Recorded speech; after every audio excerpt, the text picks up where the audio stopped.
Olá, bom dia, boa tarde ou boa noite para você que mais uma vez está conosco, dando continuidade a esta série do princípio ao fim. Nós falamos no primeiro estudo a respeito da queda de Lúcifer, aquele anjo serafim, o qual o Senhor o constituiu, o estabeleceu como querubim cobridor no céu dos céus. Falamos a respeito da queda de Lúcifer, queda esta que a própria palavra de Deus ela não nos dá muitos detalhes e nem explica o porquê da mesma. Porque nós vemos em Isaías que é uma pergunta sem resposta, o porquê Lúcifer caiu de sua altíssima posição a qual Deus o havia estabelecido. Na verdade, eternamente o pecado será uma incógnita, uma pergunta para o homem, porque verdadeiramente não há resposta para o pecado, não há justificativa para o pecado. Lúcifer escolheu cair de sua posição e não havia motivos plausíveis para que ele viesse a tomar esta decisão de se rebelar contra o seu Criador e contra aquele que o havia abençoado tanto. Não havia motivos para que Lúcifer se rebelasse e levasse milhares, talvez bilhares, quem sabe trilhões de anjos a se rebelarem juntamente com ele. Hoje nós vamos então falar sobre a queda dos nossos primeiros pais. Não somente os anjos que estavam na presença de Deus, 1/3 deles, vieram a se rebelar contra o seu autor e contra o seu Deus, tal como Lúcifer. Mas nós vamos hoje ver que o homem, nossos primeiros pais, você e eu também, nos rebelamos contra Deus. Por isso eu convido você a estar com sua Bíblia em mãos. Nós estaremos aqui falando alguns versículos e você pode estar conferindo em sua Bíblia na palavra de Deus. E eu desejo que o Espírito Santo esteja agindo agora em sua vida para que estas palavras possam ser dirigidas por Deus em sua mente, em seu coração, para que você compreenda as coisas grandes e ocultas, as quais estão reveladas na palavra de Deus a todos aqueles que querem esta revelação. Portanto, o nosso primeiro versículo de hoje é o versículo que está em Gênesis 2, é o versículo 15. Todavia, não vamos ler apenas o versículo 15, vamos ler também o versículo 16 e 17. E vamos começar a entender um pouco mais sobre a queda dos nossos primeiros pais. Gênesis capítulo 2, versículos 15 a 17, nos diz o seguinte: E tomou o Senhor Deus o homem e o pôs no jardim do Éden para o lavrar e para o guardar. E ordenou o Senhor Deus ao homem, dizendo: De toda a árvore do jardim comerás livremente, mas da árvore do conhecimento do bem e do mal dela não comerás, porque no dia em que dela comeres, certamente morrerás. Bom, nós sabemos, de acordo com o livro de Romanos, no capítulo 6, versículo 23, que o salário do pecado é a morte. O Senhor Deus havia criado este planeta e havia então criado todas as coisas e, por fim, fez o homem à sua imagem e à sua semelhança. Homem e mulher os fez. E aqui a palavra de Deus nos diz que o Senhor, o Rei do Universo, ele estabeleceu o seu filho Adão, o qual ele havia acabado de criar, como o governador deste planeta. O Senhor Deus colocou o principado e colocou a potestade deste planeta sobre os ombros de Adão. Embora Eva era sua auxiliadora, era uma com Adão, era a sua idônea. Ainda assim o Senhor estabeleceu Adão como o governante deste mundo. Embora Eva tinha sim os seus cuidados estabelecidos por Deus para com a terra e para com os descendentes que viessem a este mundo, o Senhor escolheu o homem para ser o governador deste planeta. Vemos aqui que o Senhor colocou o homem no jardim para o cultivar. Portanto, desde o princípio, nós vemos que o trabalho não é uma maldição, pelo contrário, o trabalho é uma bênção. Todavia, num ambiente perfeito e maravilhoso, o qual o Senhor Deus havia acabado de criar, este trabalho, esta primeira profissão, que, ao contrário do que o mundo diz, a primeira profissão não foi a profissão de prostituição, mas sim a profissão de lavrador. O Senhor estabeleceu Adão e o Senhor estabeleceu a sua esposa para que eles viessem a lavrar a terra. Eles cultivariam a terra. Então este era o trabalho santo e deleitoso, o qual o Senhor Deus havia estabelecido para os seus filhos. Adão e Eva, se não tivesse pecado, estariam vivos até hoje, estariam trabalhando, deixando esta terra, a qual o Senhor Deus criou, cada vez mais linda. O Senhor a criou maravilhosa e perfeita, todavia estabeleceu o trabalho de o homem cultivar esta terra e extrair dela o melhor para si mesmo. E isso seria também um deleite para o Santo Deus, o qual se alegraria vendo os seus filhos se alegrando em uma vida perfeita, a verdadeira vida a qual o Senhor Deus havia criado para os seus filhos. Todavia, nós vemos que mesmo antes de Adão e Eva caírem em pecado, mesmo antes do pecado existir na terra, uma palavrinha que está aqui no versículo 15, nos mostra que havia perigo neste planeta. Pois o Senhor Deus, ele disse que Adão e Eva foram colocados no jardim para o cultivar. Todavia, eles também deveriam guardar o jardim. Guardar do quê? Guardar de quem? Bom, alguns pensam que a queda de Lúcifer ocorreu após a terra ser formada e após haver vida na terra. Todavia, nós vemos que a queda de Lúcifer foi antes da criação deste planeta. Provavelmente, um dos motivos pelo qual ou pelos quais levaram Lúcifer a tomar essa decisão de se rebelar definitivamente contra o seu Criador, foi o fato de que o Senhor Deus triuno, o Pai, o Filho e o Espírito Santo, haviam feito o projeto deste novo planeta com vida, com seres os quais seriam a imagem e a semelhança do Senhor Deus e que poderiam procriar, coisa que nós vemos que na Bíblia os santos anjos não podem procriar. Pois Jesus certa vez disse que na verdadeira vida, depois que nós formos ressuscitados, ou os que ficarem vivos por ocasião da vinda de Jesus forem transladados, quando nós formos para o céu dos céus, o Senhor Jesus disse que nós seremos semelhantes aos anjos. Não vamos casar e não vamos nos dar em casamento. A nossa vida será diferente da vida a qual nós temos aqui.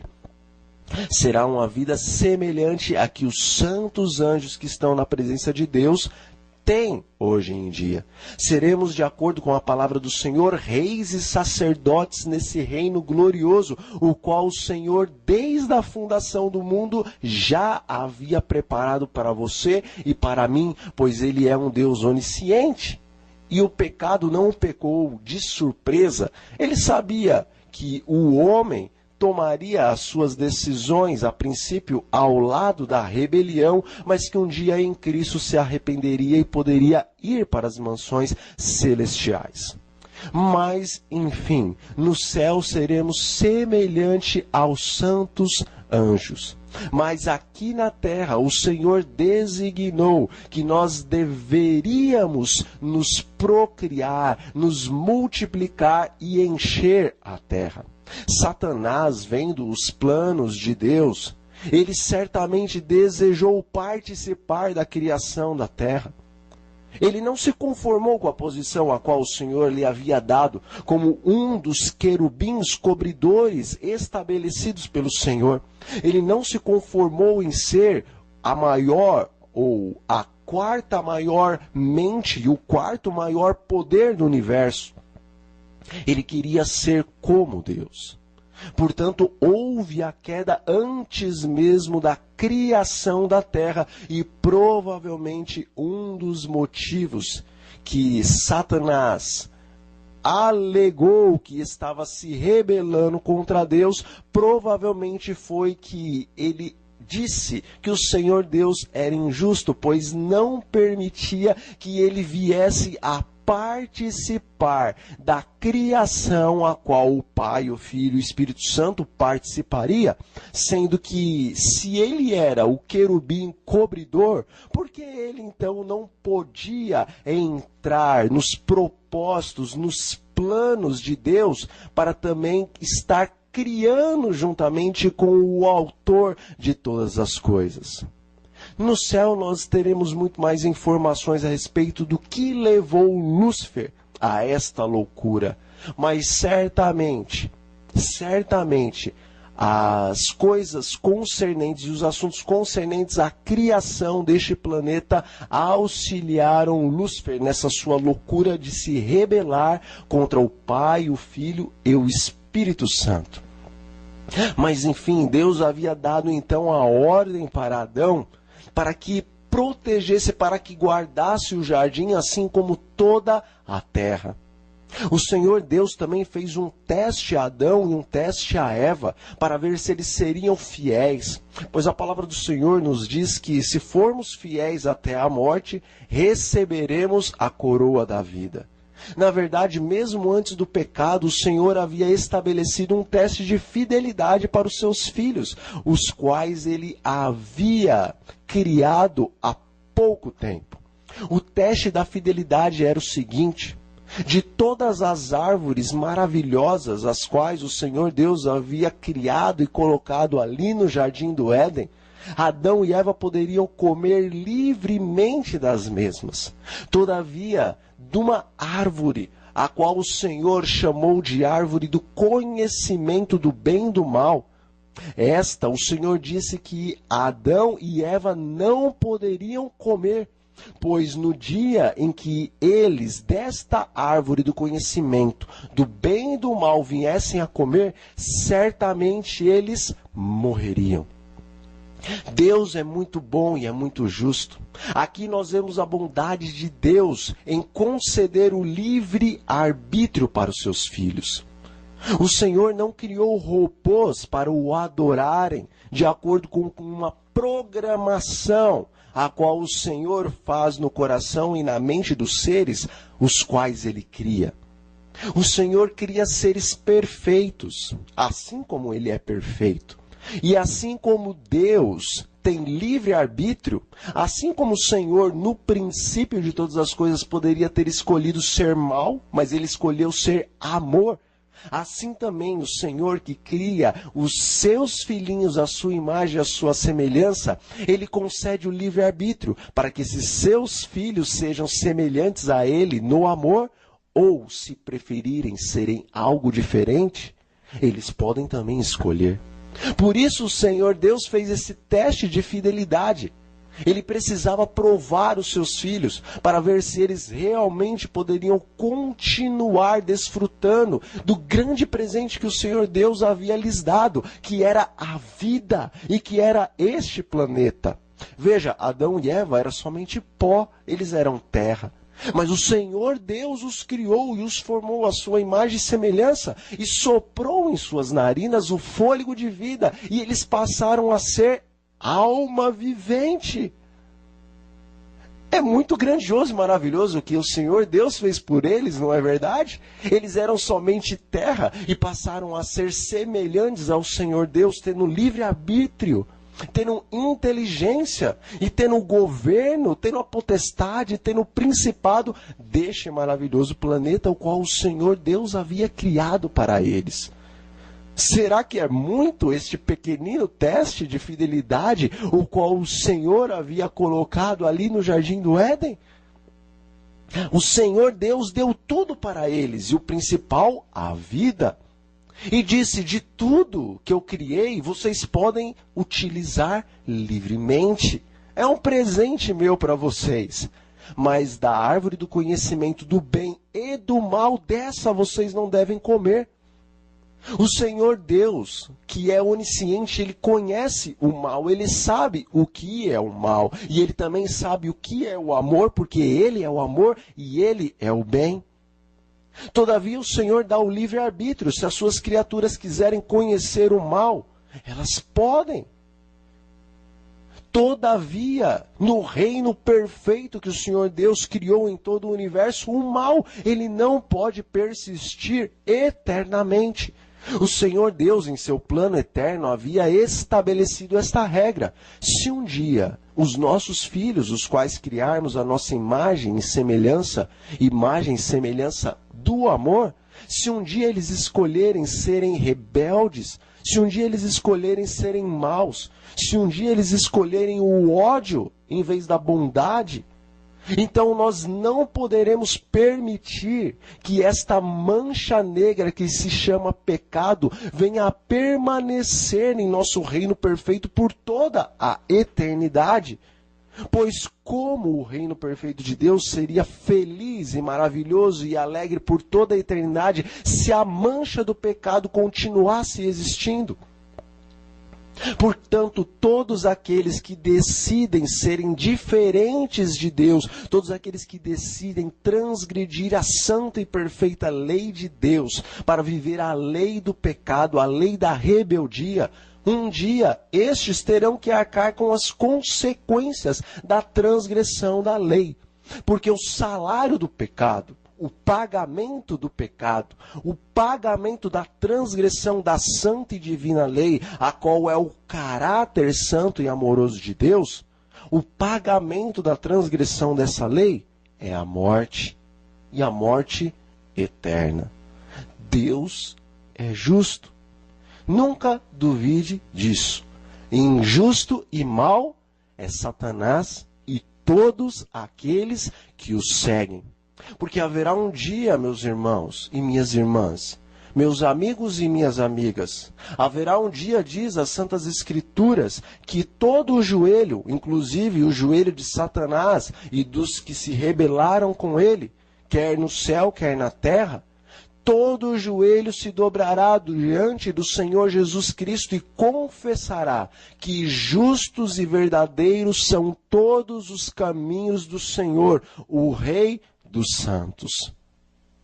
Portanto, a rebelião há de ser eternamente extinguida, tal como dizem as Escrituras, não sobrará nem raiz nem ramo. Satanás e os seus seguidores vão ser completamente destruídos, exterminados, de acordo com Salmos capítulo 37.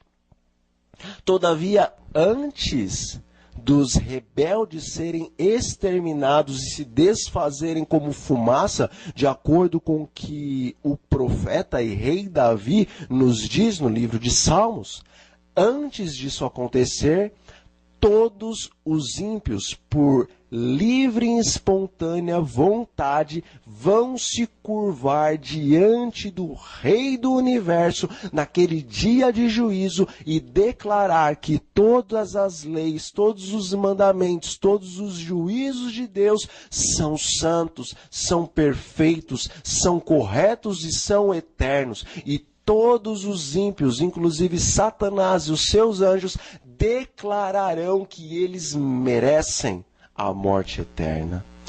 Deus é justo. Vamos então entender por que nós precisamos agora da justiça de Cristo, porque Adão e Eva caíram em pecado. Eles transgrediram a ordem de Deus. Eles decidiram dar ouvidos à voz da serpente, a qual estava servindo de médium para Satanás. No próximo estudo, ou nos próximos estudos, nós estaremos falando a respeito disto. Hoje nós não vamos nos aprofundar neste tema, mas a verdade é que o homem transgrediu os mandados de Deus. Vamos compreender que em Eva e depois Adão tomarem do fruto e comerem, vamos compreender que eles estavam transgredindo de uma maneira toda especial o primeiro e também o segundo mandamento da lei de Deus.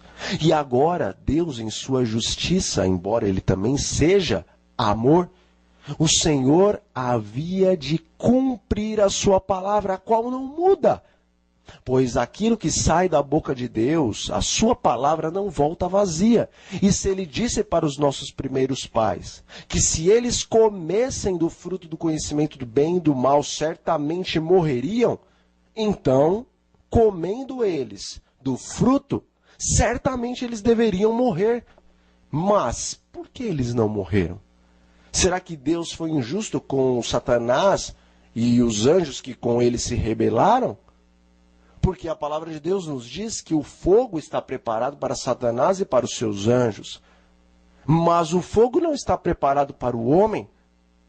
Deus estabeleceu uma maneira do homem escapar do terrível juízo que há de vir sobre os rebeldes. Vamos compreender nesses estudos que o Senhor Deus não foi de maneira alguma injusto com Satanás e com os seus anjos. Eles caíram de sua posição altíssima, estando na presença de Deus. Nos céus, nós compreenderemos melhor sobre isso, porque na palavra de Deus não está revelado todas as coisas. E nós sabemos que aquilo que nos é revelado pertence ao homem, aquilo que não é revelado pertence a Deus. Mas de uma coisa nós devemos ter certeza: Deus é justo e Satanás é injusto, isto basta. Creia que Deus é amor e Deus é justiça e Satanás é ódio e Satanás é injustiça e isto basta. Mas vamos então aos porquês precisamos, ou por que precisamos hoje da justiça do Senhor Jesus. Gênesis 3, versículos 7 a 8, nos diz que quando o homem pecou, ele percebeu que ele estava nu. Adão e Eva perceberam que estavam nus e agora logo foram se esconder, pois tiveram vergonha. Pois o Senhor Deus, todos os dias, na viração do dia, ou seja, no pôr do sol, ele vinha até os seus filhinhos para comungar com eles, para conversar, para instruir, para os abençoar com a sua presença e com a sua glória. Mas quando Adão e Eva pecaram, as suas vestes de justiça, a glória que os circundava, glória semelhante à que existe ao redor dos santos anjos de Deus, esta foi removida. A justiça e a glória a qual o Senhor Deus havia colocado sobre os seus filhos teve que ser removida após eles caírem em pecado. Então se esconderam. Esse é o resultado do pecado. O homem começa a fugir da presença santa e tremenda do Senhor Deus. Mas nos é dito que o homem tentou fazer alguma coisa por si mesmo a fim de resolver o pequeno, entre aspas, problema que ele havia criado. A palavra de Deus nos diz que Adão e Eva pegaram folhas de figueira e cozinharam a fim de fazerem aventais para eles, para ver se eles poderiam esconder a sua nudez. Meus irmãos, de Gênesis até Apocalipse, a palavra de Deus ela é tremenda. E nós devemos compreender o que cada versículo tem para nos trazer. Uma leitura rápida da palavra de Deus torna-a tão somente uma história, mas uma leitura detalhada e meditada das Santas Escrituras. Então nós poderemos desta maneira compreender as coisas grandes e ocultas as quais o Senhor Deus deixou em sua palavra. A figueira, de acordo com o que nós vemos nos evangelhos, as folhas da figueira eram símbolo de justiça própria. Quando os homens transgrediram o mandamento de Deus, quando os homens, os nossos primeiros pais, transgrediram a santa lei de Deus, eles perderam a justiça, a qual o Senhor Deus havia concedido a eles. Agora, pelas suas próprias obras, eles tentaram vestir-se de uma justiça que, na verdade, aos olhos de Deus, é como trapos de imundícia. Pelas suas próprias mãos eles cozinharam folhas de figueira e fizeram aventais para cobrir a sua nudez. A nudez, na palavra de Deus, é símbolo de injustiça. As vestes, na palavra de Deus, é símbolo de justiça, de justificação. Eles estavam sem justiça, eles estavam agora sem as suas vestes. E tentaram fazer vestes para si mesmos. Após o pecado, tornou-se impossível ao homem cumprir a justiça a qual a santa e perfeita lei de Deus demanda.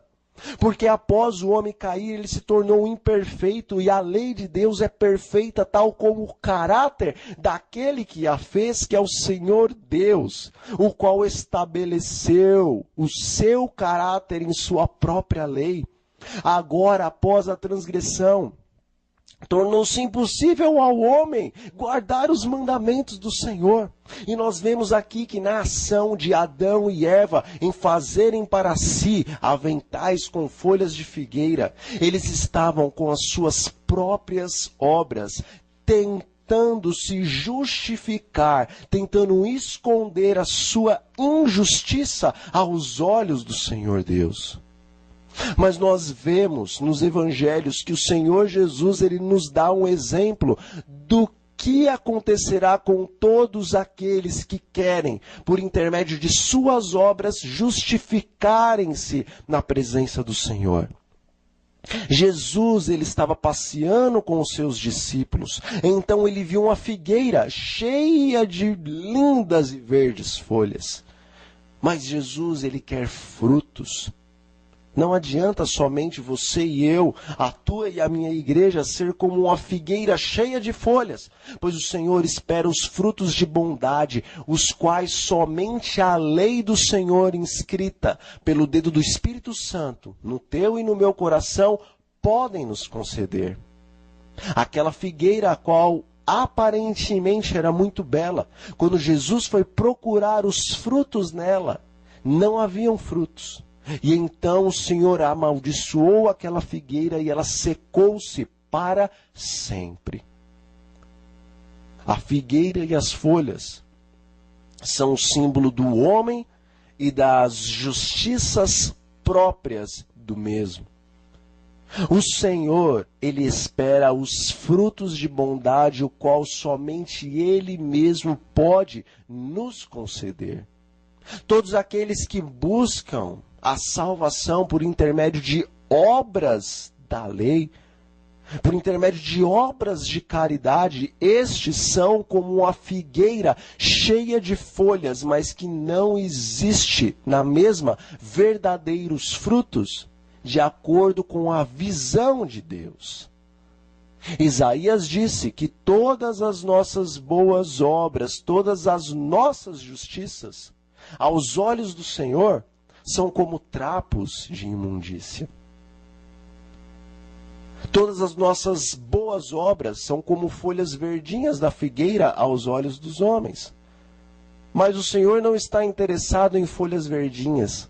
Ele está interessado em frutos, os quais vêm da justiça, da lei do Senhor. Adão e Eva, mesmo com seus aventais, eles continuaram escondidos, eles fugiram da presença de Deus. No grande dia do juízo, muitos dirão, mas Senhor, porventura nós em seu nome não profetizamos, não expulsamos demônios, não fizemos milagres, não fizemos curas, não fizemos maravilhas, não fizemos muitas e muitas e muitas obras em teu nome? E o Senhor, naquele dia, no dia em que ele vier visitar o homem com juízo, ele dirá o seguinte a todos estes: afastai-vos de mim, vós malditos, para o fogo eterno, porque eu nunca vos conheci.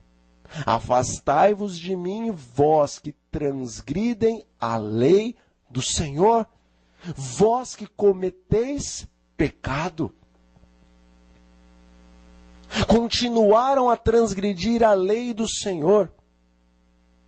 Não amaram a Deus de tal maneira a ponto de crer que somente a justiça do Senhor Deus em Cristo Jesus os pode salvar da condenação eterna.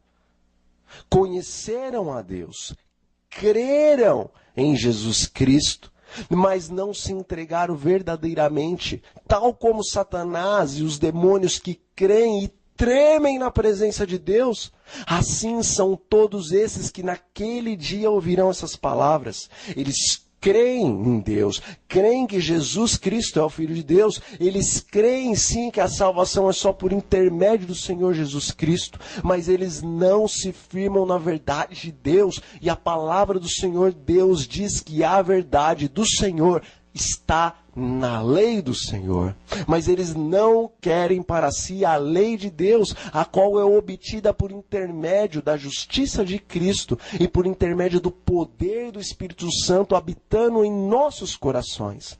Por isso, todos aqueles que se dizem cristãos, mas que ainda que inconscientemente estão trabalhando, estão fazendo obras a fim de obterem a salvação, naquele grande dia eles vão compreender que por causa dessa falta de entrega, dessa falta de compreensão do que realmente é viver pela fé, Satanás acabou os usando, acabou os enganando. Pensaram que eram cristãos, fizeram grandes obras de justiça própria. Mas naquele grande dia eles saberão que foram enganados pelos seus corações e por Satanás. E entenderão que todas as suas grandes obras, que aos olhos dos homens pareciam boas, não passam de folhas de figueira e serão amaldiçoados eternamente. Como então escaparemos da destruição? Como então obteremos a justiça a qual os nossos pais perderam lá no Éden? Diz João o Batista: eis o Cordeiro de Deus, o qual tira o pecado do mundo. Na palavra de Deus, no livro de Gênesis, diz que o Senhor, o nosso Criador e o nosso Salvador, Ele fez vestimentas de pele, e vestiu Adão e vestiu Eva.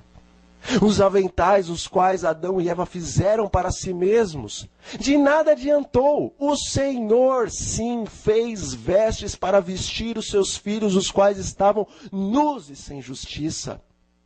Desde o princípio o Senhor já estava profetizando que um dia Jesus viria como Cordeiro de Deus, morreria por nós, para que a sua justiça então nos cobrisse como uma veste a qual nós havíamos perdido no princípio de todas as coisas. Jesus é o Cordeiro de Deus, o qual tira o pecado do mundo. Assim como lá em Gênesis foi necessário haver morte de animais para que pela pele desses animais Adão e Eva poderiam então ser cobertos de sua nudez. Assim, pela morte do Senhor Jesus Cristo, a justiça dele então cobre agora as nossas vergonhas, a nossa nudez espiritual. Todo aquele que crê no sacrifício do Senhor Jesus Cristo, todo aquele que crê que em Cristo, Cordeiro de Deus, nós estamos nos reconciliando com o Senhor Deus eterno, todos estes recebem a justiça do Senhor sobre as suas vidas, e para estes não há mais condenação, porque o Senhor Jesus, Ele cumpriu fielmente a lei de Deus, aquela a qual os nossos primeiros pais haviam caído, haviam transgredido. O Senhor Jesus, quando esteve aqui nesta terra, Ele não pecou, pois a palavra de Deus nos diz que como homem Ele veio a esta terra. E tal como Adão e Eva foram em tudo tentados, assim também Jesus em todas as coisas foi tentado.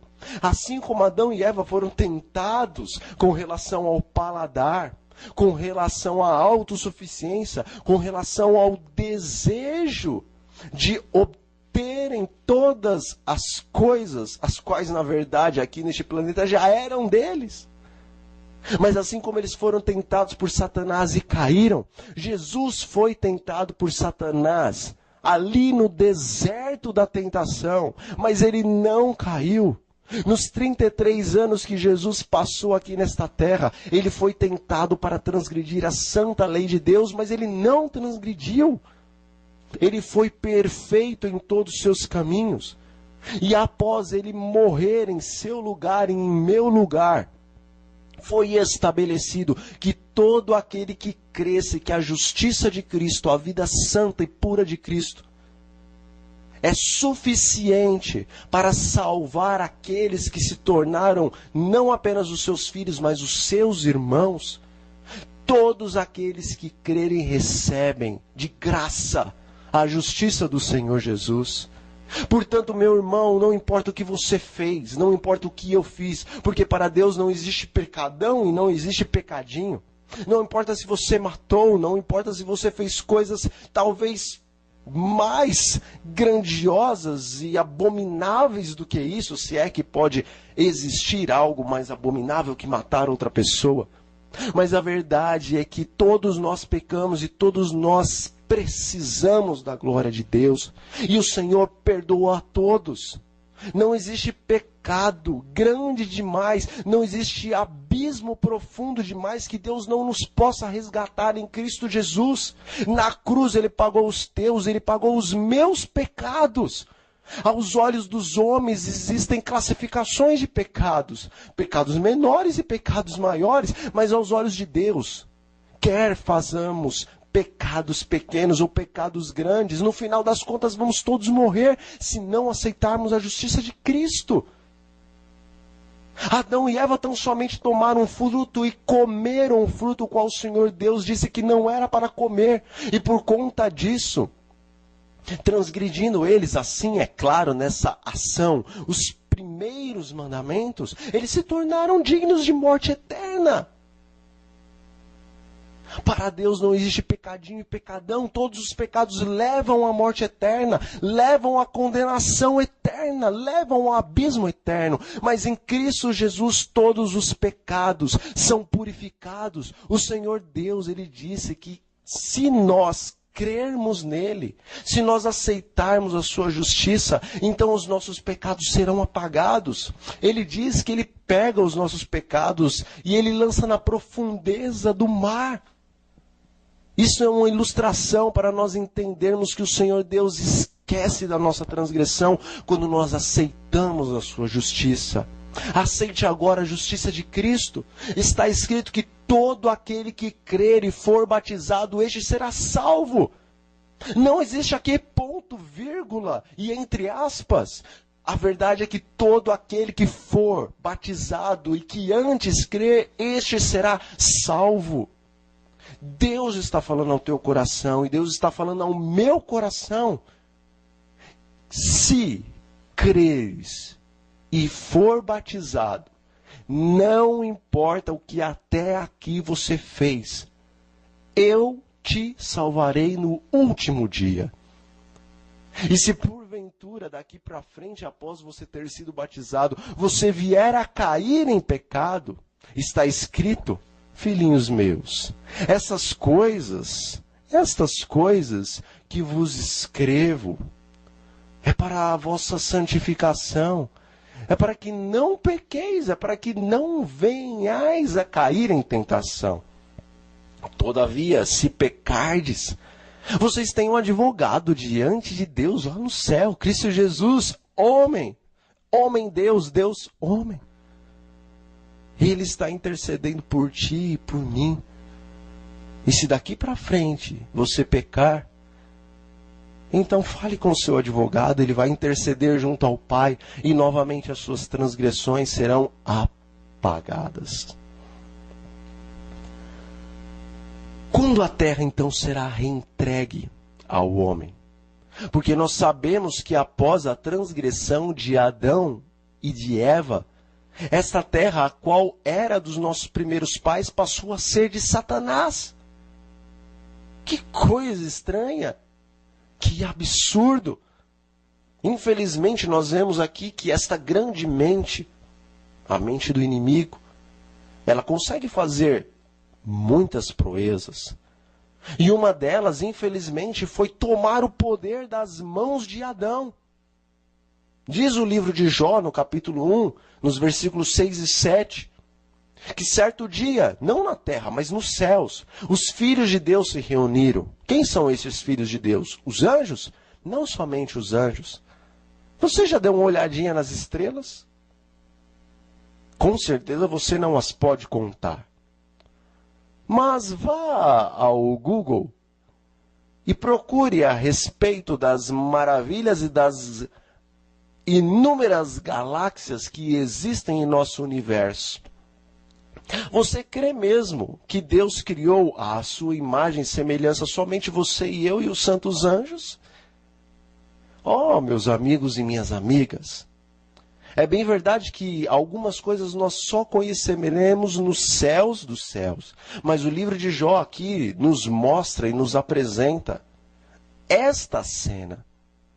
Que no céu os filhos de Deus se reúnem para estar apresentando diante do Senhor as coisas que acontecem em todo o vasto reino de Deus, que é todo o universo. Seres semelhantes ao Senhor Deus, cheios de luz, cheios de glória, estão espalhados por este universo, o qual o Senhor Deus, com o seu poder, criou. É bem verdade que Satanás se utiliza disso para enganar o homem, pois nós vemos que a doutrina da ufologia foi estabelecida na Terra, a fim de preparar também o caminho da vinda do anticristo. Os seres que existem em outros planetas são semelhantes a Adão e a Eva, são semelhantes aos anjos, são seres semelhantes ao Senhor Deus.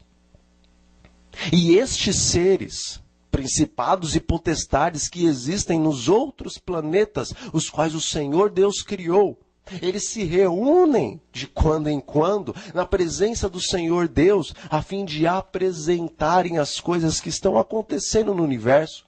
Não que Deus não saiba, mas Deus ele decidiu que todos os seus filhos devem sempre estar comungando face a face com Ele. Nesta grande reunião, o nosso primeiro pai, Adão, deveria sempre estar presente, pois ele era o governante deste planeta. Mas nós vemos aqui que juntamente com esses filhos de Deus, os principados de todos os planetas o qual o Senhor Deus criou, todos os planetas habitados, nós vemos que no meio destes filhos de Deus, Satanás ali apareceu. E quando Deus perguntou de onde ele vinha, ele disse: eu venho de rodear e de passear pela terra. Nós vemos que Deus ainda pergunta: tem visto o meu servo Jó? Enfim, você conhece esta história. Mas a verdade é que depois que Adão e Eva caíram em pecado, o governo que estava na mão de Adão foi passado para as mãos de Satanás. E então, por longos milênios, Satanás pôde ainda comparecer na presença do Deus Altíssimo, porque infelizmente ele se tornou o principado desta terra. O governo qual era de Adão agora passou para Satanás e a terra tornou-se cativa do inimigo. O homem tornou-se cativo do poder do maligno. Todas as coisas estavam sujeitas ao homem, Deus as sujeitou. Mas Adão, infelizmente, ao cair em pecado, ele entregou o principado, ele entregou o governo nas mãos de Satanás. Nós vemos que na tentação do deserto, Satanás, de alguma maneira, levou Jesus a um alto monte e em um momento ele mostrou todos os reinos do mundo. E ele disse o seguinte: tudo isso me foi entregue e eu dou a quem eu quiser. Portanto, se prostrado me adorares, eu entregarei todos os reinos do mundo para você. Jesus não disse que isso era uma mentira e nem o repreendeu por estas palavras. As palavras às quais Satanás disse: todos os reinos me foram entregues. Pelo contrário, em outro lugar, Jesus diz o seguinte: aí vem o príncipe deste mundo, e nada ele tem em mim. Jesus confirmou que verdadeiramente o governo que ele havia dado a Adão, Adão o entregou involuntariamente, é claro, nas mãos de Satanás. Porque quando Adão caiu em pecado, ele estava então passando agora, entre aspas, o documento da terra para as mãos do maligno. Jesus confirma que verdadeiramente Satanás tornou-se o príncipe deste mundo, porque Satanás roubou o principado, o governo das mãos de Adão. Então o planeta passou a ser de Satanás. Na verdade, Deus o criou, mas Satanás o governava. No princípio, Deus o havia criado, mas Adão o governava juntamente com Eva. Mas depois, Satanás e os seus anjos passaram a governar sobre este planeta.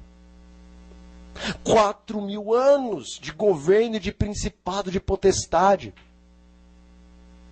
da parte de Satanás e de suas potestades e de seus principados. Mas o Senhor Jesus veio para resgatar aquilo que havia se perdido. O planeta estava nas mãos de Adão. O pecado estava aqui, ou melhor, o planeta estava nas mãos de Adão e passou para as mãos de Satanás, e o pecado estava aqui estabilizado na terra. O quartel-general de Satanás era este planeta. E por 4.000 anos, Satanás e os seus anjos se gabavam de que o Senhor Deus havia perdido este planeta para eles, e que se o Senhor Deus fosse justo, ele não poderia tirar o planeta das mãos deles, porque Adão o havia entregado. Então Jesus veio como segundo Adão. Ele veio em carne, ele veio como homem. Ele se esvaziou de si mesmo. Todo o seu poder, toda a sua onipotência, ele guardou dentro de si. Pois assim como Adão perdeu o conflito sendo homem, Jesus veio como homem para ganhar o conflito. Ele veio como homem para resgatar o planeta e os homens das garras deste governador, desse tirano que se chama Satanás. Na cruz do Calvário, o Senhor Jesus, ele disse: está feito, está consumado, o planeta está salvo, a missão está feita, eu salvei o homem. Eu declaro para todo o universo que tudo que Satanás fez e declarou a respeito do homem, a respeito da terra, agora se tornou mentira, porque em mim todas as coisas são feitas novas.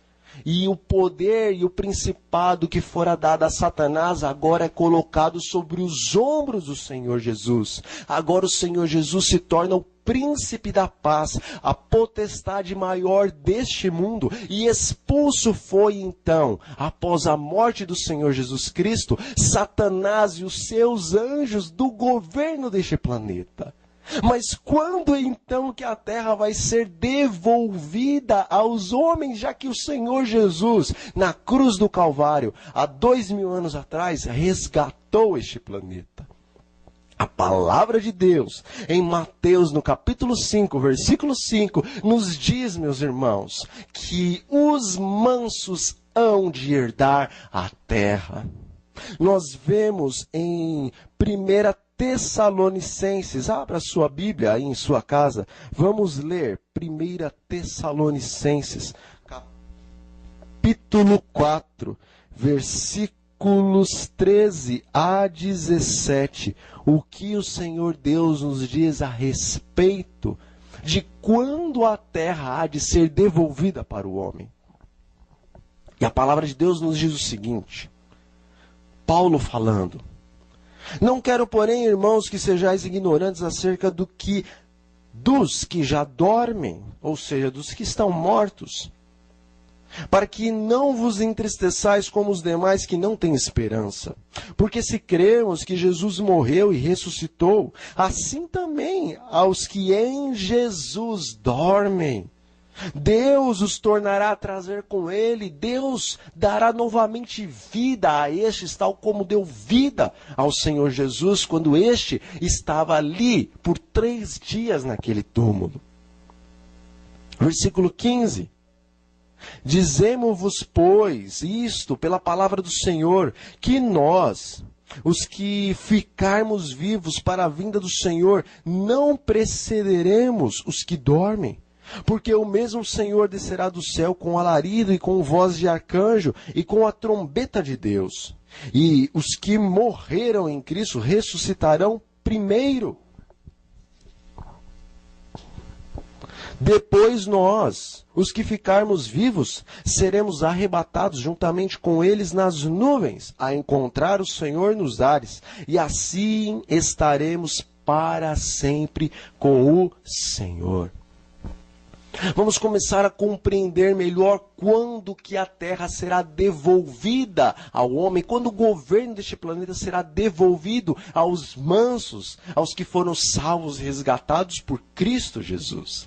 Aqui Paulo está dizendo que os irmãos não deveriam ser ignorantes com relação aos que dormiam, ou seja, aos que estão mortos, aos que estão no pó da terra, esperando a volta do Senhor Jesus.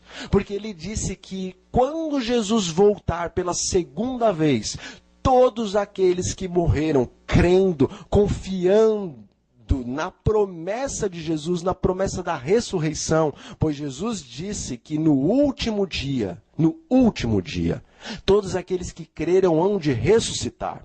Jesus não disse que haverá um arrebatamento secreto.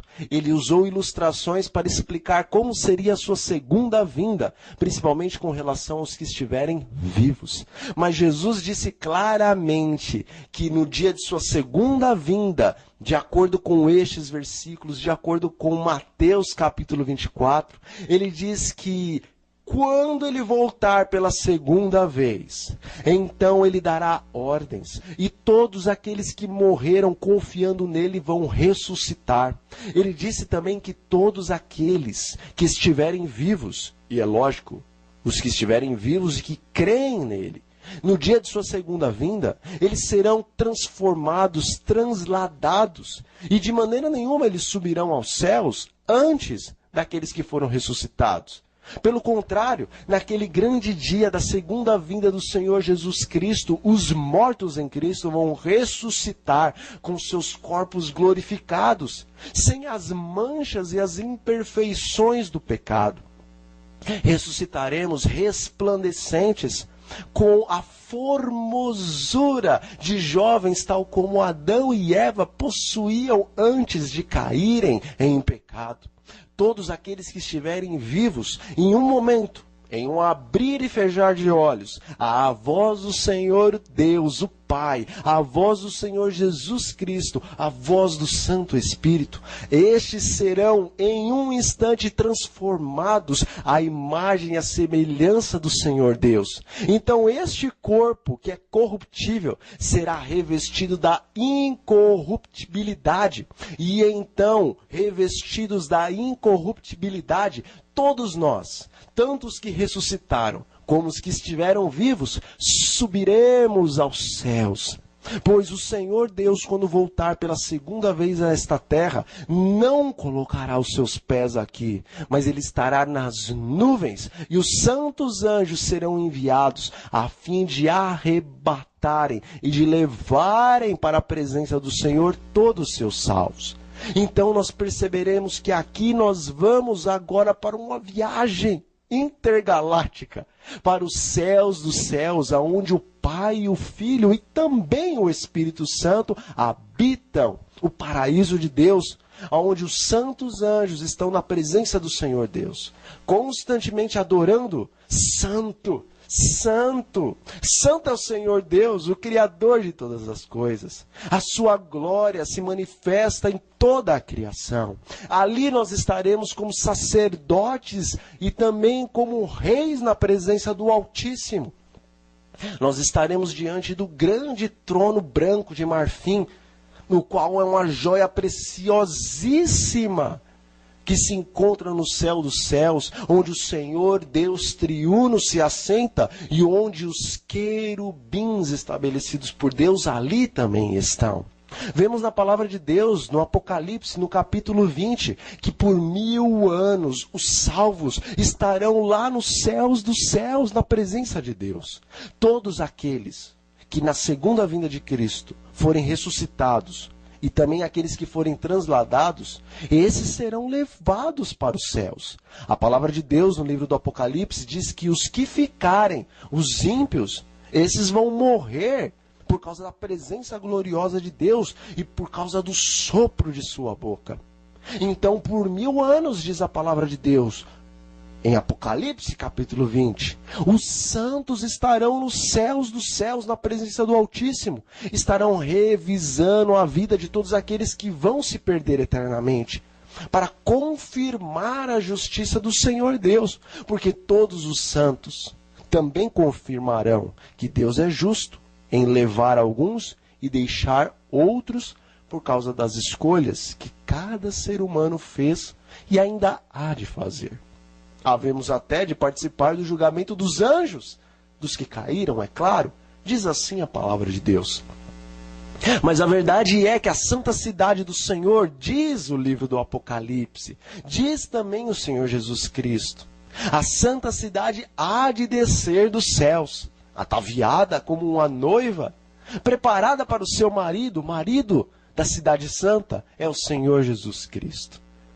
Então, depois dos 1000 anos, a santa cidade há de descer para este planeta. Então, agora os ímpios serão ressuscitados. A palavra de Deus nos diz no livro da profecia que a morte, o inferno, a sepultura há de devolver todos aqueles os quais eles retinham. E então, agora, estando aqui na terra após os 1000 anos, estando aqui na terra, a santa cidade, será estabelecido o juízo final. Então todos aqueles mortos ímpios, os quais, grandes e pequenos, estarão agora marchando, de acordo com o livro do Apocalipse, para cercar a cidade santa, a fim de fazer guerra contra os santos de Deus. Estes serão surpreendidos pela glória do Altíssimo, o qual se erguerá acima da cidade em grande majestade. Todos os planos de Satanás e dos seus anjos e dos ímpios de invadirem a cidade do Senhor serão desfeitos quando eles olharem o Rei em toda a sua glória. Neste momento será estabelecido o último juízo. Como num panorama, todos os ímpios poderão ver as suas vidas, poderão ver o momento o qual eles caíram na sua primeira tentação. Poderão ver o momento o qual eles decidiram fechar de uma vez por todas os ouvidos para os apelos, para os rogos do Espírito Santo. Neste dia, Satanás, os seus anjos e os ímpios compreenderão que por sua escolha própria eles decidiram a morte eterna. Nesse dia, então, o fogo descerá da presença de Deus e os consumirá, de maneira que não vai sobrar raiz, nem ramos, nem diabo, nem os ímpios ficarão vivos a queimar eternamente, pois a palavra de Deus nos diz que o fogo que desce sobre eles é eterno, mas o castigo não é eterno. O eterno da palavra de Deus no livro do Apocalipse quer dizer para sempre, para o tempo em que durar. Os que cometeram poucos pecados, é lógico, serão consumidos em pouco tempo e se desfarão em fumaça, como diz o livro de Salmos. Mas Satanás e os seus anjos, assim como outros homens que fizeram grandes e terríveis coisas e nunca se arrependeram delas, estes terão que sofrer por mais tempo, porque Deus é justo. Mas a verdade é que todos serão a uma consumidos. A verdade é que não vai sobrar raiz nem ramos. A verdade é que todos os pecadores que não se arrependeram, desde Satanás até o último ímpio, esses vão se desfazer em fumaça. E diz a palavra de Deus, eles vão ser como cinzas debaixo dos pés dos santos, os quais hão de herdar a terra. O Senhor Deus há de consumir com o fogo eterno, o qual sai de sua presença, os pecados e os pecadores. Até onde chegou o pecado, o fogo eterno, consumidor de Deus chegará. Toda a terra virará uma espécie de um caldeirão fervente. Tão somente a santa cidade que estará ali no meio não será afetada, nem os que estiverem dentro da santa cidade, pois o Senhor Deus ali estará e os seus portais não perecerão por conta do fogo que vem da parte de Deus. Mas a verdade é que depois que pecados e pecadores foram consumidos eternamente, então a terra voltará a ser sem forma e vazia. Então somente a santa cidade ali estará nela. Então diz o livro do Apocalipse. Vamos abrir o livro de Apocalipse no capítulo 21, versículos 3 e 4. E a palavra do Senhor Deus nos diz o seguinte. Ou melhor, Apocalipse capítulo 21, a partir do versículo 1 até o 4. E vi um novo céu e uma nova terra, porque já o primeiro céu e a primeira terra passaram, e o mar já não existe. E eu, João, vi a santa cidade, a Nova Jerusalém, que de Deus descia do céu, preparada como uma esposa, adornada para o seu marido. E ouvi uma grande voz do céu que dizia: Eis aqui o tabernáculo de Deus, ele está com os homens, pois com eles habitará. E eles serão o seu povo, e o mesmo Deus estará com eles, e será o seu Deus. Diz o versículo 4. E Deus limpará de seus olhos toda lágrima, e não haverá mais morte, nem pranto, nem clamor, nem dor, porque as primeiras coisas já passaram.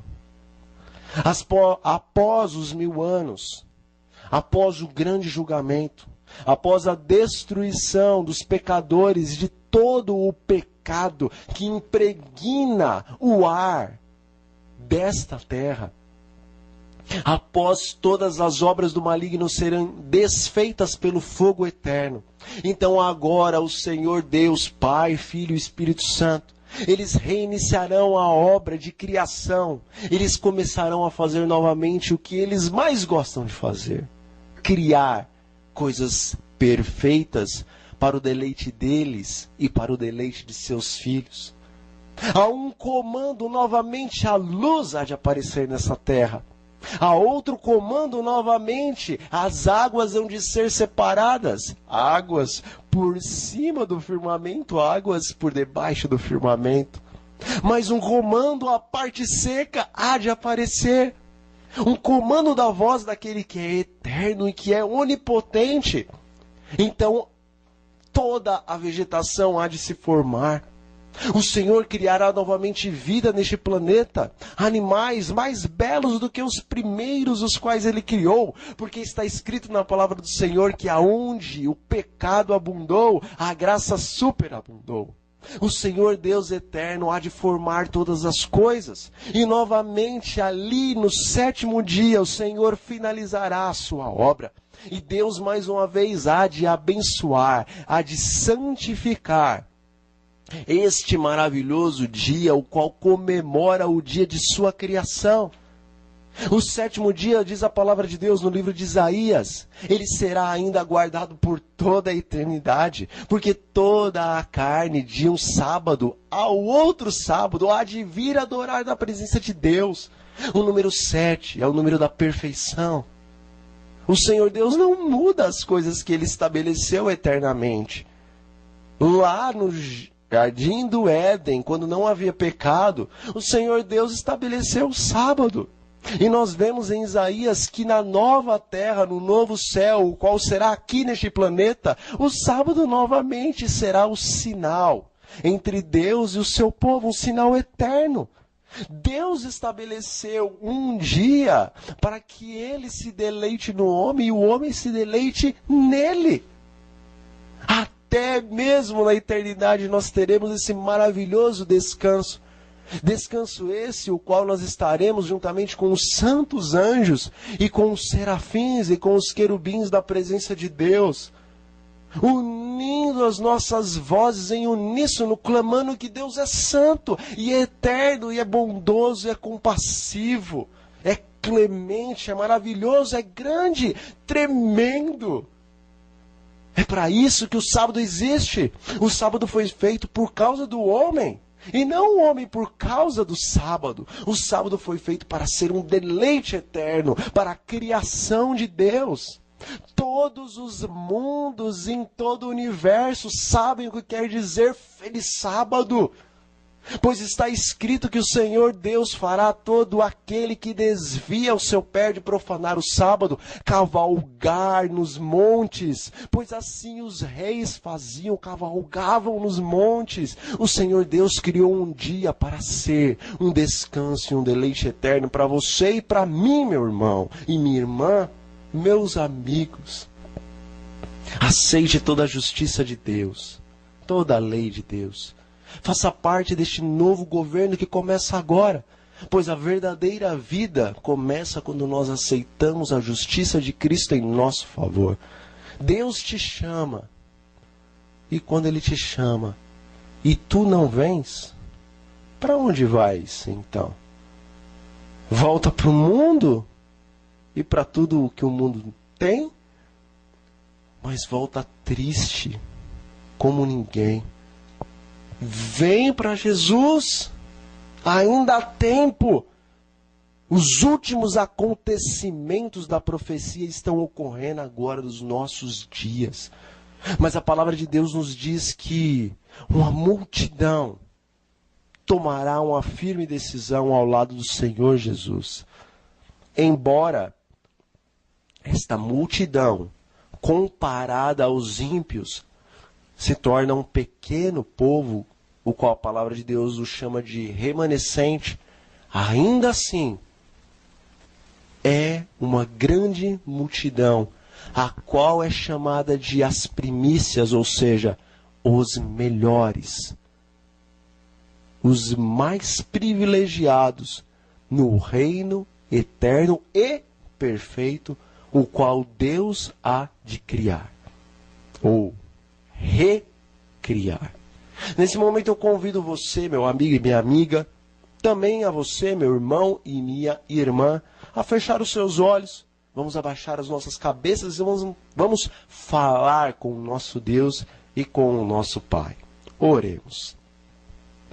Senhor, nosso Deus e nosso Pai, nós lhe agradecemos pela grande e maravilhosa bênção que o Senhor nos concedeu em Cristo Jesus, de podermos, em Cristo, sermos salvos da condenação eterna do pecado. Aceita-nos em Cristo, perdoe os nossos pecados, dai-nos desde agora a coroa eterna e que dentro em breve, quando Jesus voltar, esta seja posta para sempre em nossas cabeças. Em nome de Jesus nós oramos e já lhe agradecemos, Pai. Amém. Bom, eu desejo que você tenha uma boa tarde, um bom dia ou uma boa noite, dependendo do horário ao qual você está assistindo esse vídeo. Continue a assistir os outros estudos maravilhosos e passe adiante. Grave esses vídeos e distribua entre os seus familiares, entre os seus amigos, nas redes sociais. Seja um missionário voluntário e Deus vai o abençoar, pois o Senhor está necessitando de ceifeiros para esta última e grande colheita. Que o Senhor, o Deus eterno, abençoe a você e a sua família. É o meu desejo, em nome de Jesus. Amém.